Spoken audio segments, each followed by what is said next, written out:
Hey guys, so today I want to compare the new iPhone 5's iOS 7 Beta 2 versus the Samsung Galaxy S4's Android 4.2 Jelly Bean, of course, having installed. So first of all, let's go and just confirm it over here on my iPhone and on, of course, my S4, what we are running. What version, as you can see down here. It's the latest edition on my, of course, iPhone 5, my white little iPhone. And then when we go inside the Galaxy S4, we do have, of course, it rocking Android 4.2.2 Jelly Bean, the latest version of Android at the moment. It's coming out now soon to the Galaxy S3. You can already install it now and check it out if you would like to do so. And there's a lot of things to talk about. First, I already made separate videos about the new iOS 7 update, the Beta 2 update, but just to go over it in short here. First, you do have the new voice memo app compared to earlier, so you can now record voice again. Siri has been getting 2 new voices, male and female, and we can take a quick little look at that. A new clock icon, new button in weather, so you can have more cities. Revamped reminders app. And also that you get profile pictures in iMessage when you do group talk with your friends. Some tweaks on the lock screen when you listen to music. Safari tweaks could be there. Panorama tweak inside of the camera app. Also darker FaceTime app, which we do have inside here. Yeah. It's darker, it's more transparent, it's a little bit of a blurrish feeling. Overall, a little bit more transparent overall, like when you bring it down the keyboard like that. Also, the new stands updated, new mail accounts, revamped Night Plus app, photo stream, upload now screenshots should be, iCloud should work with Find My iPhone, so you can find your iPhone if you set that up. Some wallpaper updates. As you can see, I have a live wallpapers at the moment, and we can compare it against the Galaxy S4's live wallpaper. And then of course overall bug fixes and improvements. And if you haven't seen iOS right now, then this of course is how the new iOS looks like with the control center. When you swipe from the bottom, you can see that it's probably a little bit more transparent here, the new clock icon. Let's start off this video. So if we begin on the lock screen, we can see that on the lock screen here on the S4, we can have 4 quick shortcuts down at the bottom. We have a quick access here to the camera on the iPhone 5, which of course you can fix that on the camera here, or on the S4 if you would like to have the camera shortcut there. Of course you can have that. You can see here the new panorama mode, a little bit more updated interface, I think. So if you would wanna add a camera here, of course, down at the bottom on the S4, we can just go into the settings area, and should be something like this. Your device, go down to lock screen. Let's see here. Lock screen shortcuts. Yes, they do call it shortcuts. So we can quickly just add shortcuts here, like the camera, if we would like, and then we can add even more. So we can add like 5, maybe more shortcuts. Now 5 shortcuts here. So now that is set. What you also can have on the S4 is some lock screen widgets when you swipe from the side. So you can also quickly launch the camera there. You can see here that when I go inside here, you can also have a dual clock, another clock. Let's go with the clock there. Favorite apps. Let's say I want to also have all my favorite apps on the lock screen in the S4. I can have so. I do get some things I can do inside of the iOS 7 update here, because the control center, you can actually activate it inside of the lock screen as well if you swipe from the bottom. But these are things, of course, you do get some toggles here: Wi-Fi, airplane mode, Bluetooth mode, and then very important brightness slider here, and also music. But you don't get the freedom to pick exactly what kind of apps you want in here. So definitely The winner here probably must be the S4, definitely. So you can have that. So if you would like to use swipe also to open up the camera. Let's see, oops, that didn't work.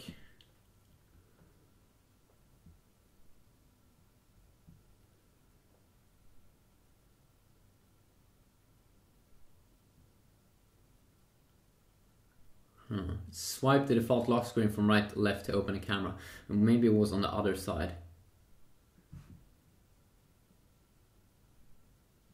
Oh yeah, you need to swipe that one down and then it will quickly launch the camera.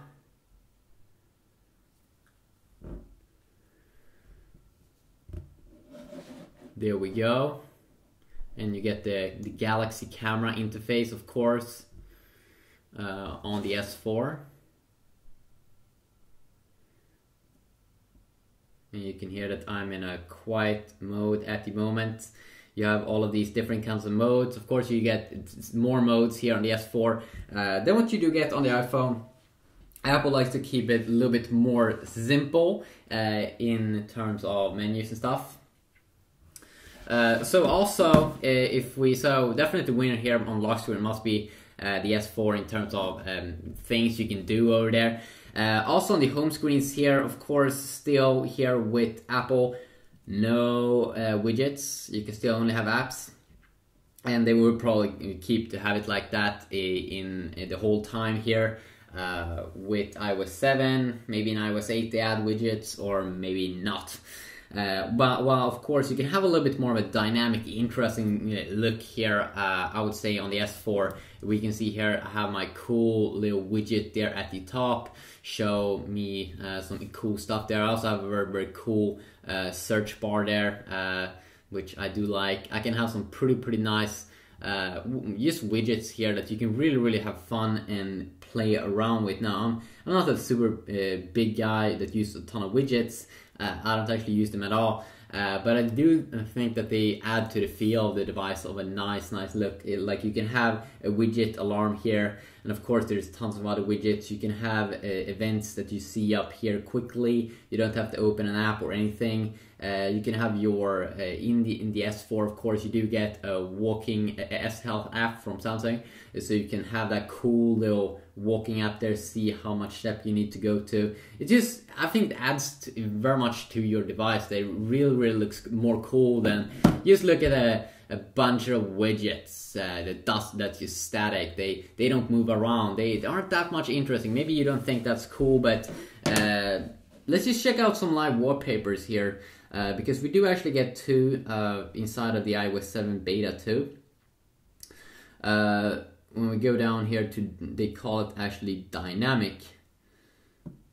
So we do get two there, like bubble effects, and of course, let's see here if we can compare this. Let's go to the home screen. And of course, it's very easy to add more live wallpapers to the S4. Used to go to the Play Store. But you do get two also like cool bubble effects here also on the S4. Very funny here how much similar they feel. Let's go this one and let's go this one. That both did go with bubbles. Is that a... I'm not sure. Wasn't Samsung first with that? I still think it's kind of funny that both went with kind of cool bubble effects. They're really doing trying to do the same thing here, and both of course get inspiration from each other. Let's see if we can also check out that other bubble effect. If you go to the home screen, live wallpapers, and we have the bubbles. It's even called bubbles. You can see here that you get bubble on both phones. And of course, you don't get, it's very smooth here on both devices. You don't have any problems or anything like that to go in the menus and all that. So you don't have to worry about that. I actually do think though that the other wallpaper was a little bit more nice. So if we will continue on here, and of course, when we swipe down here from the top, this could be a little bit interesting here to compare. I definitely would say that Apple here definitely is a winner in terms of the design. You can look here how pretty it looks like with this transparent bar.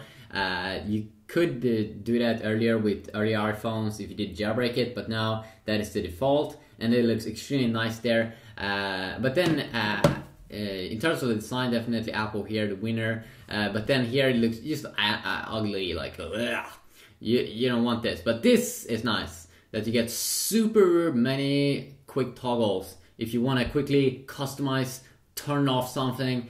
It is a killer deal here on the S4 that you get all of these, and I use them a ton, like Wi-Fi, vibration, GPS, Bluetooth, blocking mode, power saving, all of them. I use a ton of them. Also, you can have like a quick access to that place if you do use two fingers like this. You don't get that transparent bar though, which kind of sucks because then it doesn't look as sexy as it could do. And then you also do get this brightness slider, same as you would get here when you swipe from the bottom on the iPhone. It also is very, very pretty here in terms of the transparency. Of course, I can go over separate apps, and I might do that also in a future video. Let's just also check out the multitasking. Of course, just hold in here on my S4 while you double tap on the iPhone's home button. One thing here that's very, very nice with the S4 is that with one tap you can remove all your apps that's open up, while with the iPhone you have to swipe, just like you did had to do with a lot of HTC devices. So a little bit annoying there, a tiny bit annoying. If you want to search though, if you want to search for stuff, you can do it by holding in the menu key here on my S4, and I'm just gonna see if not anything super weird pops up. So how you can search on the S4 is, of course, you just hold in the menu key there and it will open up Google, and it should also search for your apps and stuff that you have, but I don't want to show any weird stuff right now. But I think it's a little bit better integrated somehow, or of course it's good on both, but I think it's a little bit more nice that on the iPhone, earlier they had that spotlight feature on the left side, but now on any screen here we can just drag down from the bottom like that, and we'll quickly get the search bar, and it looks so nice here with this transparent bar at the bottom here with the keyboard that you can see through a little bit. While this one's a little bit more black and boring-ish, even though I do like the size of the S4. I mean, the size is a killer deal. I can definitely also in future videos also maybe like go over separate apps, check out maybe the browser, check out maybe some more gaming, even though I've already done it with the earlier beta, but people always want the good, new, and fresh stuffs that you can check out. So this is just a quick little look here at some small little things. If you didn't also notice it, there's a lot of changes. Or wait a second, we can also check out voice assistants, of course, with the Galaxy S4. If you go into first, you do have a voice search thing here, but then of course you do get Samsung's own S voice, which is kind of like Siri. You can click it, load them up here. What is 2 plus 2?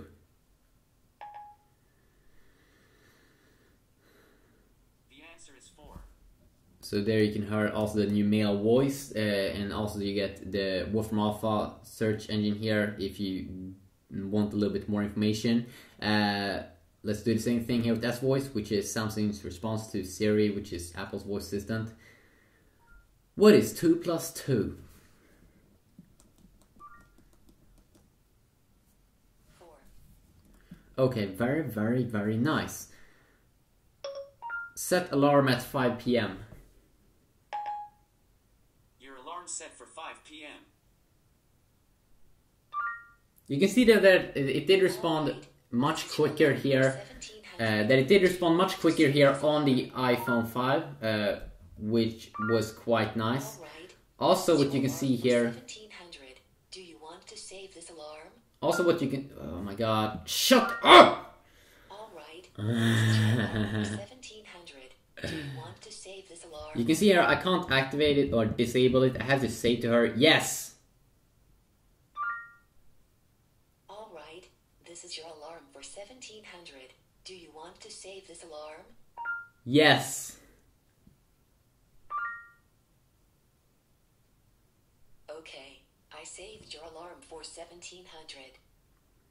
You can see it's a little bit slow there, S-Voice on the Samsung phone, but it still works. When I set an alarm on Samsung devices, I usually just use S-Voice and say set alarm because I think it's more convenient. But it's a little bit quicker here with Siri. Looks a little bit better here with transparent background. And also what's cool is that you can quickly just swipe this one inside here. You can't do that with S-Voice here. So overall Siri is probably better. It's interesting though. I can definitely compare more apps in the future, maybe which one's better at cloud storage and things like that. That's definitely going to be very nice, and you can also tell me your request in the comment section down below. What you think people perhaps would like to say. Also, if we check out normal wallpapers here, I think that's also pretty fun. I think that's a big deal, or a big thing actually with phones. I do want to have nice wallpapers. You can see that you get some new wallpapers here on actually both devices. You probably do get a little bit more new wallpapers here on the S4 because I see a lot of older wallpapers here on the iPhone that I've already seen a ton of times, but I didn't see these on the S4 and the S3. So definitely cool. I'm just gonna change my wallpaper here also, because let's just check out, let's set that one on there. And of course both these devices are so capable at having a live wallpaper, so you shouldn't really have an issue with that. And as I said, I might do different videos here comparing the browser and gaming and other stuff that you might be interested in. A little bit, you always want to make something unique, something that perhaps no one else have done. Quickly a video here. Hopefully you did enjoy it. If you did, please leave a like, and hopefully I'll see you all in the next video. Yes, peace.